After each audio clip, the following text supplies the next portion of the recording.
Honestly, at this point in the Hellraiser franchise, if you're someone out there who trucked along and watched 5, 6, and 7 of the series, and you still decided to go out and spend your time on the remaining 3 Hellraiser movies before the new one we got coming up on Hulu, that is Hellraiser Hellworld, Hellraiser Revelations, and Hellraiser Judgment, you are entitled to some sort of reward from Pinhead. He should be popping out the box, shaking your hand, and letting you use one of his nails to put up a picture frame or something. Just at least that would be nice. But ironic enough, if I did not sit through the torture of what was the previous movies, I don't think I would have enjoyed these next 3 as much. Like, of course, being completely transparent, these are not great horror movies by any stretch of the imagination. These aren't even great installments in comparison to what other franchises done with the Nightmare on Elm Street series, or Friday the 13th, or Halloween. Even when they got to their 9th or 10th film, there was still a lot of enjoyable things there. Here, these films are mainly enjoyable if you sat through the mess of the previous 3. It's like if you were using a toilet seat made out of broken glass for a couple of months, and then someone came in and replaced that toilet seat with Lego pieces. It's like, well, this is still not wonderful, but it's a lot less painful than what I was doing before. So let's just get this torture out of the way and begin with the first movie on our list,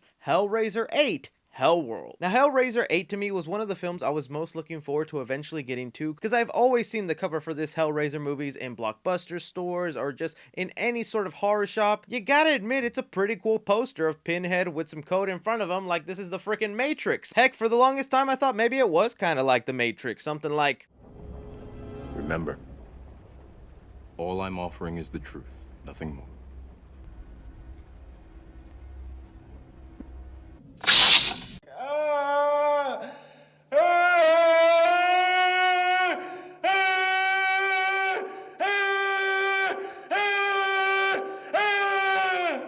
It's really not going to be like that at all, but what was funny to me is that this movie was shot back to back with Deader, and having seen both of them and knowing now that they have been shot consecutively, they feel so different from each other, because for one, this is finally a Hellraiser movie that was intended to be a Hellraiser movie from kind of the start. It was based on a short story that was unrelated to Hellraiser, but when they went to write the script, from the moment the writer started typing, it was intended to be a Hellraiser movie, and you'll feel that throughout the film because it is very Hellraiser inspired. And just that simple change alone made this movie a lot more watchable and enjoyable while still understanding this ain't the best horror movie I could have gotten. So hitting play on Hellraiser Hellworld, we open up the movie with a group of friends attending a funeral. And I'm just gonna be upfront with you guys, the aesthetic with Hellraiser Hellworld is one I have a guilty pleasure for. This movie came out in 2005, and horror movies that were made in the span between 1995 to 2005 all had a similar feel to them. They were jam-packed with some rock music,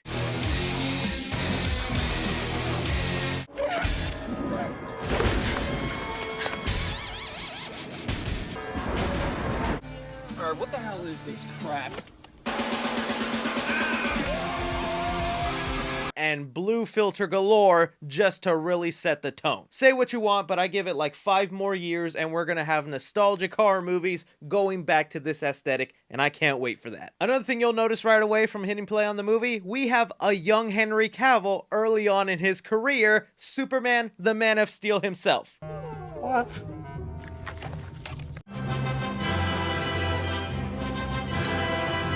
But the one thing these friends have in common, and the reason they're attending this funeral, is because they're all addicted to a Hellraiser video game. They never really show us much gameplay of what this video game looked like, they just let us know it was addicting, and all the information us, the audience members, know about Hellraiser, these group of characters also know. And this was also something else early horror movies in the 2000s were doing, and essentially copying Scream. Scream was one of those films that changed the genre, and everybody wanted to do their own version of Scream, and in a weird way, this is Hellraiser doing that, because now they can be meta. These characters all know who the Cenobites are. They're fans of them. They're fans of Pinhead. They know the rules with the lament configuration and all the dangerous things attached to it. And now, this being the 8th movie in, it's kind of an interesting way to tackle some of the Hellraiser lore without having to spend so much time with them trying to figure out, what does this box do? Can I open it? Who's Pinhead and whatnot? These guys are filled in just as much as we are. The main problem though here is one of their friends became so addicted to the game that they unalived themselves. It's a tragic event between the friends, and even even one of the friends blames all the other ones for pushing him further into the Hellraiser game. This is where the movie decides to flash us forward 2 years later, where they get all invited to a Hellraiser themed party. As long as they can beat the game that is attached to the invitation, they'll be accepted in. Having the friend group arrive to this mansion that is just Hellraiser themed, that again is something we wouldn't have gotten in the past 3 movies because they were not intended to be Hellraiser films, so all these little details showing you a giant lament configuration in this party, constant references and mentions of Hellraiser, Cenobites and whatnot, it actually makes this feel like an actual Hellraiser movie, which was feeling refreshing for me. Once at the party, they come in contact with the host who's running the event, very eager to show them his collection of Pinhead collectibles. And here's where I want to address some of the complaints that fans have mentioned about Hellraiser Hellworld. Because of this movie being very much inspired by Scream with a meta element, they also take it a step further and treat this more like a slasher. It follows that generic formula of a large group of friends that throughout the course of events get split up in different locations and they start getting picked off one by one. Like at one point in the movie, they create a really great suspenseful scene with a character who has asthma. He's in desperate need of his inhaler, but it gets pushed around the party on the floor as he's trying to reach it, eventually going into this boiler room where Hellraiser shows up and decides to chop his head with a big old butcher knife, and that just seems super uncharacteristic of Pinhead. This is a man who can summon chains just by waving his fingers. It's very unlike him to just bust out an actual weapon and do the work himself. And many fans will argue that this isn't really what Pinhead and the Hellraiser franchise are about. They're not slasher-orientated movies, and this approach feels out of place. Well, let me rebuttal that with, I'm here to tell you right now, we don't care. Let me tell you something. We don't care. yes, it might not be following the traditional MO of a Hellraiser movie, but at this point, I'm having a blast. These characters aren't half bad. The aesthetic is cool. It feels like a Hellraiser movie. I'm just gonna accept it. Just like the depressed party pooper of the group has to accept this from Henry Cavill.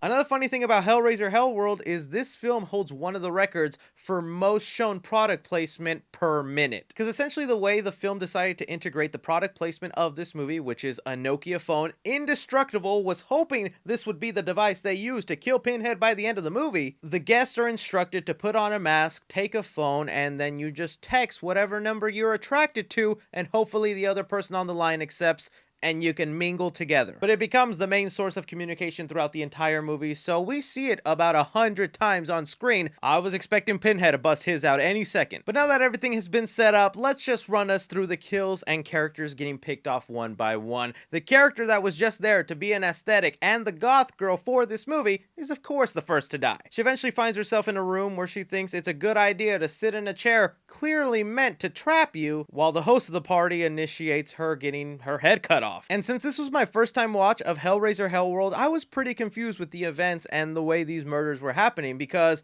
they made it so clear it was the host. So I was like, oh, I'm just waiting for the host to reveal himself as Pinhead then. But every time someone gets attacked or encountered by the host, Pinhead is there off to the side to just yell at them. And the movie will play with you a lot like that throughout the film, where it makes you wonder, is this whole party taking place within the lament configuration? Did they already enter into hell once they solved the puzzle through the video game? So yeah, I was very confused in this movie, but I'm glad they added a scene to ease my confusion that made me go, oh, this is all making sense. Henry Cavill receiving a BJ from a Cenobite. What's the matter?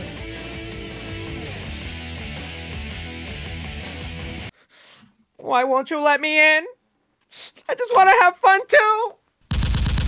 Come on, stud. It's your turn to go down. So yeah, the more the movie continued on and the way these deaths were playing out, I was like, none of this is making sense. It's a Hellraiser movie that feels Hellraiser because they got the aesthetic, they got the characters. All of this looks right, but it's not playing out that way, so consider my mind more effed when the characters themselves address that. Get your mythology right, buddy. First, I have to open the box. Then Pinhead appears, the hooks and chains, but none of that's happened. Could this place be a portal? I mean, to the real Hellworld. Where's the engineers? Where are the jailers? Now, Pinhead is just supposed to show up and take your soul away. That's it. This is some of that Scream meta-ness in there. They're even going like, this movie don't make sense. What are we doing? And well, it turns out it's because this movie has a twist that could have worked and would have been so awesome but they cop out. Essentially what is revealed by the end of the movie is that the host, to no one's surprise, turns out to be the father of the friend that died in the beginning of the movie. I think a lot of people could have guessed that and had that in the back of their minds from the very first kill because he was in the room making it happen. So he must have some sort of personal vendetta with this group, and that's the only common trait that they all share. Goodbye, asshole. Trick or treat, motherfucker. No! But it doesn't explain why Pinhead and some of the Cenobites show up to do some of these kills. Well, that's because early on in the party, the host went to each one of the friends in separate moments and found a way to drug them, either through ink on a card, or stabbing them with a little prick, or just flat out doing it in front of their faces, all so that he can put them in these coffins where the drug will not only put them to sleep, but make them hallucinate their worst fears. So like the first character who died in the movie, through the little saw getting her neck, it was actually her having that fear, and through her own fingernails, she actually clawed her own neck. That's horrifying. Henry Cavill, who earned sweet love down south from a Cenobite, literally died of fear.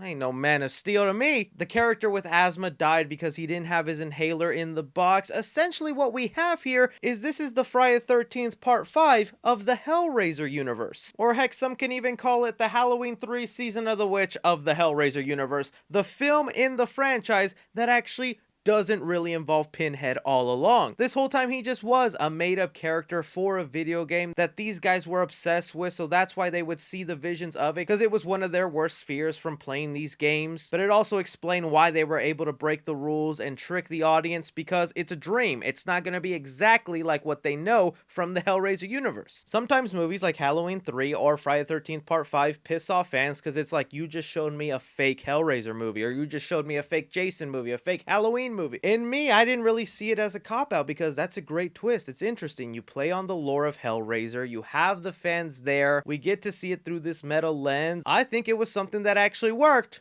Until they decided to cop out. Because by the end of the film, we get the main girl and the depressed friend surviving the event because someone anonymously called 911 to unbury them. Movie doesn't really make it clear who that was, whether it was the ghost of their friend that died at the very beginning, Pinhead himself calling 911, or maybe even the father changing his mind last minute. None of that matters because the father is in a hotel room with the lament configuration, and boom bada bing, it turns out Hellraiser is real, and now he's gonna punish the dad for putting these kids through torture. Like, why'd you do that? You committed to this being not a Hellraiser movie, but it was a Hellraiser movie, but Hellraiser's fake in this world, but we can still enjoy the Hellraiser things because you got a Hellraiser aesthetic, and then you bring in Pinhead. Why would you do that? It feels like they had that ending just because they knew some fans might be pissed off that it wasn't really a Pinhead film, so they have to bring in Pinhead to say, no, he's still alive in this world. Just for the majority of it, he wasn't. But I think they should have committed to the ending of him not being real in this world and them just going through with that. I enjoyed Hellraiser Hellworld just for being campy, dumb fun with some enjoyable characters to watch, the aesthetic of early 2000 horror movies. It was honestly a step up from the previous 3 movies to me, and I quite enjoy it. Nowhere near the level to those first 4 movies, but hey, it was watchable. And I think that's like the nicest thing I could say about these last 3. Hellraiser 9 Revelations. Now, funny enough, since this was my first time watching the entire Hellraiser franchise, I wanted to know what I was going to get myself into, so I decided to look up film rankings from other fans. I wanted to know beforehand what Hellraiser fans thought were the best films, the worst films, that way when I watch them I can prepare myself for that, and Hellraiser Revelation always seemed to be the movie at the bottom of everybody's list. Everyone seems to hate this film, they don't like it, and for good reason. The last film was the last time Doug Bradley donned the white paint and nails on his head as Pinhead, having this be the first movie where someone else decides to be Pinhead. Don't even get me started on what he looks like, though. I hate to say it, I hope I don't sound ridiculous. I don't know who this man is. I mean, he could be walking down the street, I wouldn't know a thing.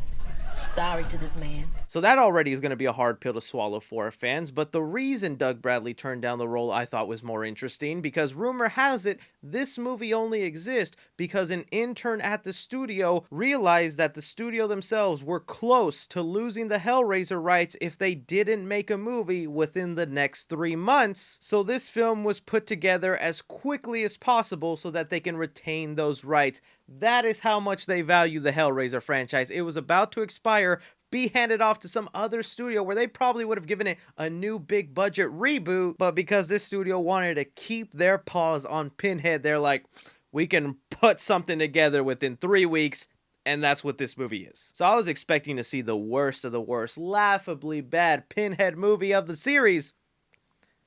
Yo, I need some of y'all to open your eyes.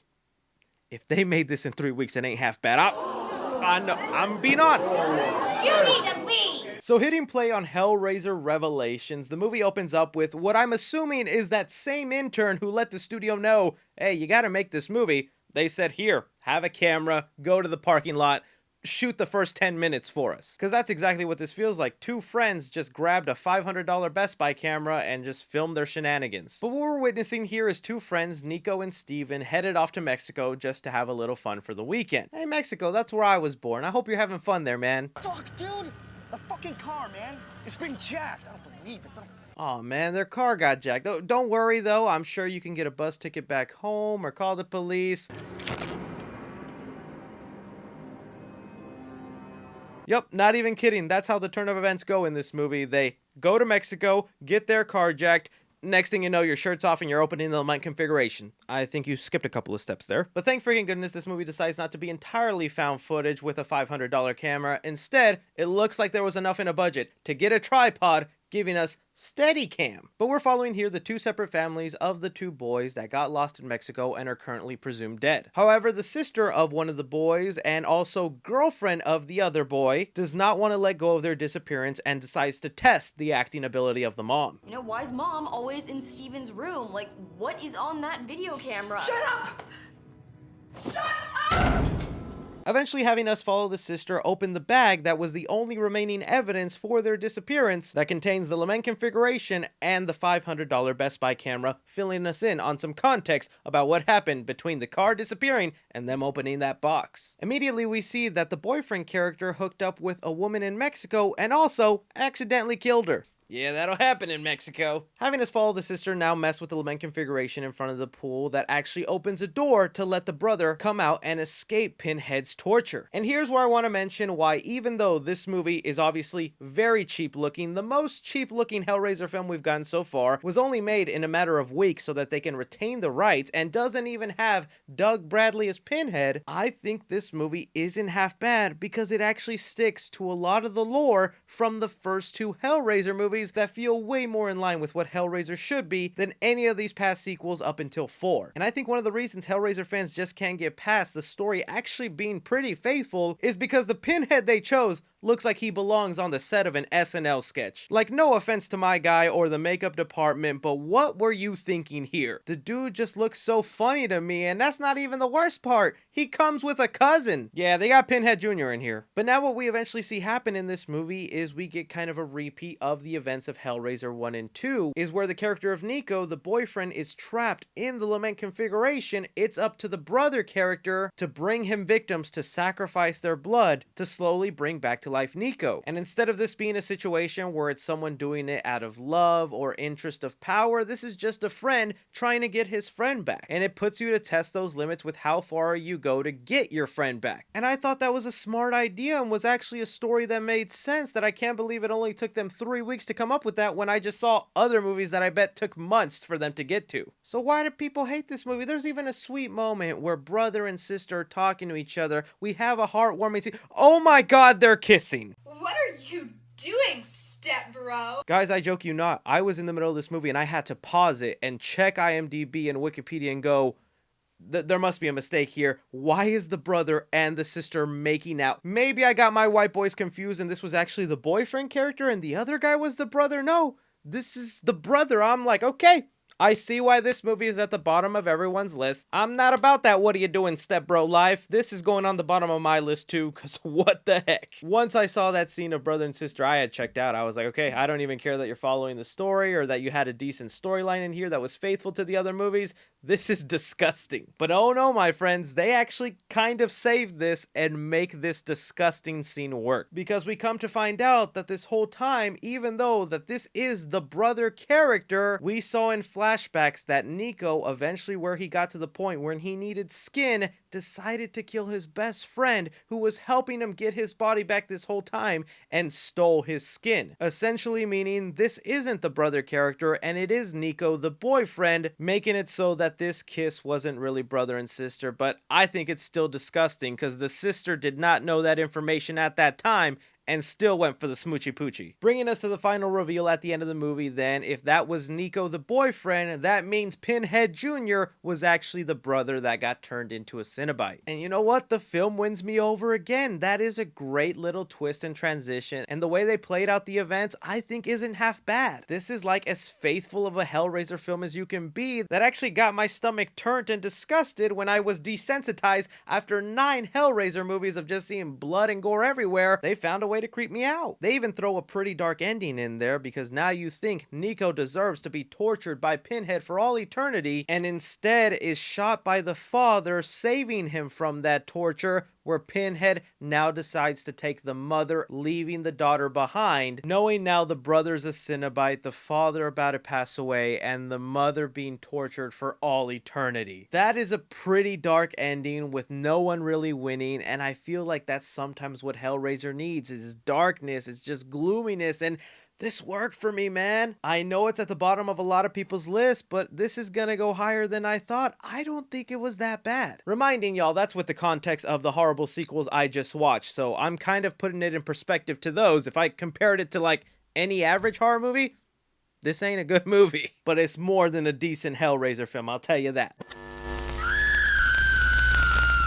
Hellraiser Judgment, bringing us now to the most up-to-date Hellraiser movie before the newest one we're set to get this year. This is actually one that a lot of people do praise. I feel like they've gotten used to the fact that Doug Bradley's no longer going to be Pinhead, so they just want someone that at least embodies that role. But it's not just that. With Hellraiser Judgment, although it still is a cheap-looking movie, it takes some ambitious strides in bringing in a reimagining look at Cenobites, the world, and even some of the lore. It was a recent entry that a lot of fans were happy with, so let's just go ahead and hit play with Hellraiser Judgment. From the opening of this movie, I already got the vibes that this was going to feel a little bit more like an actual film compared to the previous one, with just the amount of detail they put into the lament configuration. But we see here a conversation between Pinhead and one of his Cenobites, the accountant, where they talk about the world has changed and that maybe they need a new approach to how they torture their victims, giving us a great excuse and reasoning for how we're about to see the events of this movie play out. Beginning here in this opening scene, we have the accountant interviewing a child fondler. I would use the P word, but then YouTube would demonetize me. And this new approach to torture that this Cenobite uses in the Hellraiser franchise I think is pretty fascinating and a cool reimagining. Here essentially we have this evil man recount the events of his life and why he does the things he does, all while the accountant is typing it up in vivid detail. I couldn't help myself. I understand. From there, the accountant will pass it on to the person known as the assessor that I'm like, I don't even know if this is a Cenobite because the boy just looks like a straight up human. But like with the name he has, he's supposed to assess the documents in front of him, but he's not gonna read them. Tears of children.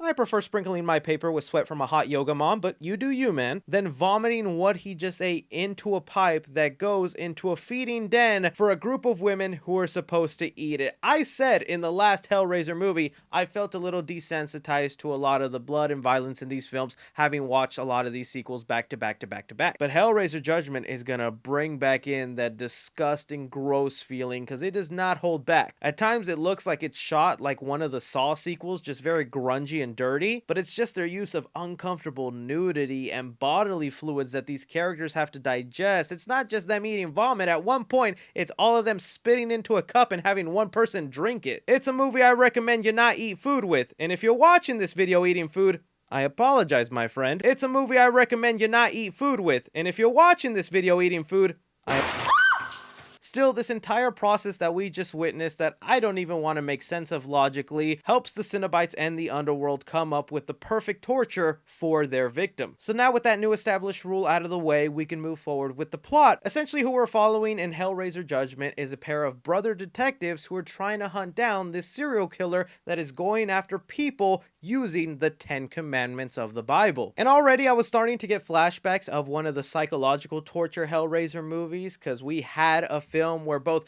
Pinhead was in it, but then they were trying to trick us with some sort of serial killer also out there. But here in this film, they'll stick to their commitment and actually have a serial killer plus Pinhead in this film. And the guy going around doing the stabbing is someone you don't want to mess with. He goes by the name The Preceptor, and like in this instance, he ended the life of this woman by sewing in her puppy into her belly because she was treating her dog like a baby. Ooh, it's a good thing I'm not a girl.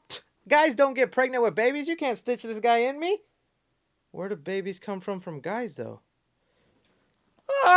At the same time, though, as these brothers are investigating this crime, they get hit with a new partner that is also there to keep an eye on one of the brothers because they've been acting a little erratic. And I'll be honest with you guys, the conversations these characters have with each other go on for a long time, which makes sense. It's a low-budget movie. You got to fill up the runtime with something. You also got to build some character development, but I wasn't that invested into their conversations. The dialogue scenes, though, I was super invested in with this movie is every time the accountant came on screen. I know we all love Pinhead, but if you give this movie a chance, this man really makes the movie worth it. Because he eventually comes in contact with this house that is also a gateway to the underworld, where he begins to get interviewed by the accountant. And I wish I could play you the scene in its entirety, but just the back and forth dialogue that these two have, I thought really worked, and this became one of my new favorite Cenobites of the series. Even though he didn't have that great of a design, his demeanor and way of going about things I thought was really a nice change of pace for a Cenobite. Tell me, when was the first time you heard something? One thing also I want to quickly mention is when I looked up the IMDb before hitting play on this movie, I was excited to see that Heather Langenkamp was one of the characters in this movie. That's the final girl from the Nightmare on Elm Street movies. Nancy, that is. She's one of my favorite final girls, so I was curious what her part would be in this film, and it all boils down to this sentence. He's not in. That cocksucker owes me 2 months' rent. He hasn't been here for a couple of days. It's like a small cameo that was there just to impress the weird horror fans like me. We never see her again after that. Getting back though to the detective brother that was being interrogated by the accountant, we see him go through the first steps of the first victim early on in the movie, but something does happen because it looks like the things he's done in life have been so vile that the assessor who is supposed to eat his words actually chokes on them and I think dies, bringing in a brand new twist into the Hellraiser franchise that I've honestly always wanted to see happen, the introduction of heaven. Hello, I'm Morgan Freeman. This is where the Cenobite has a conversation with an angel from heaven saying that they need to let him go, that he doesn't belong in their custody and should be sent back out into the world. That was a fascinating, interesting look. You could end up going to the underworld, meet Pinhead, the Cenobites, and heaven can intervene and say, yo, he doesn't need to be here. That's kind of cool. But what is funny to me though is when this Cenobite has to relay this information to Pinhead and the boy is just sitting in his chair staring at a wall with the funniest response. I need your assistance with your guidance. Swan. 10 movies. It took 10 movies for us to get to a point where Pinhead's sitting on a chair and responds to a Cenobite annoyed like a stepfather wondering what you're doing in his face. Your guidance.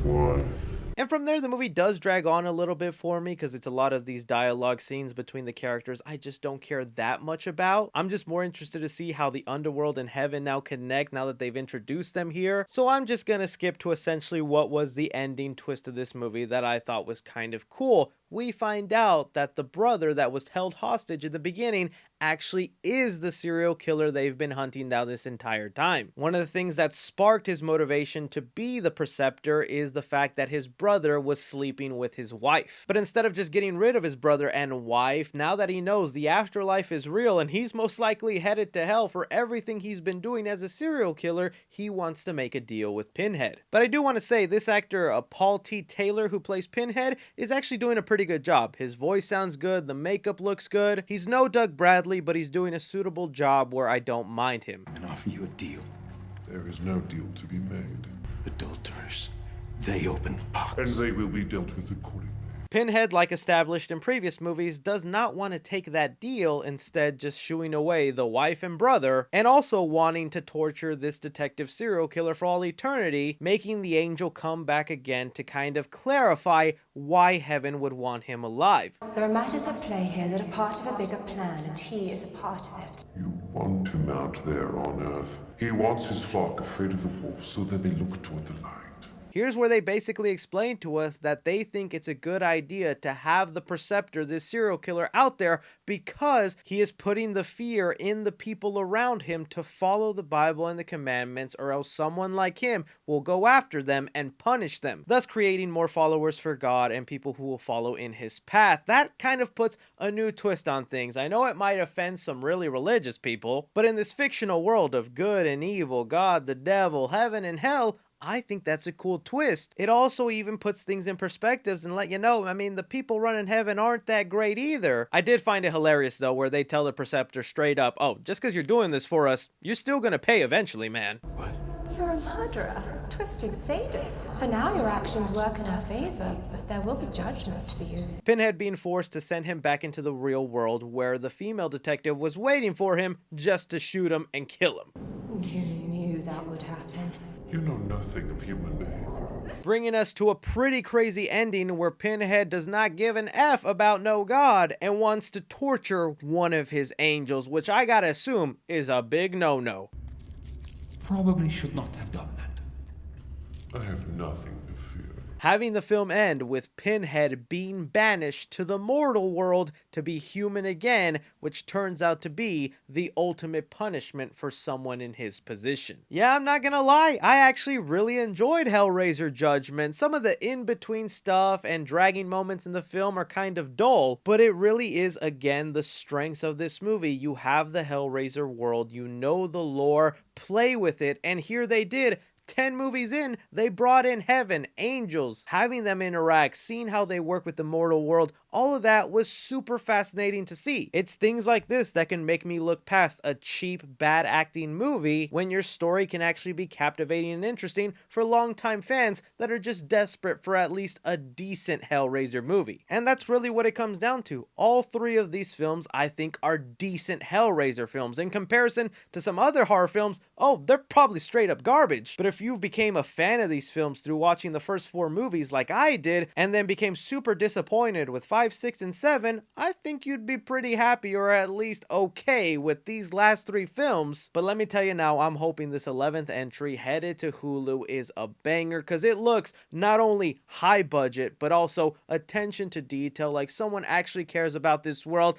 In fact, once I turn off my camera, I'm gonna go see it right now. But it's been a joy to talk about this franchise, because even with its slumps, I've had fun sharing my thoughts with you guys, and I can't thank you enough if you're someone who watched part 1, part 2, and this video right here. Y'all are the best, and I give you a free pass out of hell. Don't forget to like, subscribe, follow me on Twitter at 3C Films or on TikTok at 3C Films. But as always, I'm Chris. Take care.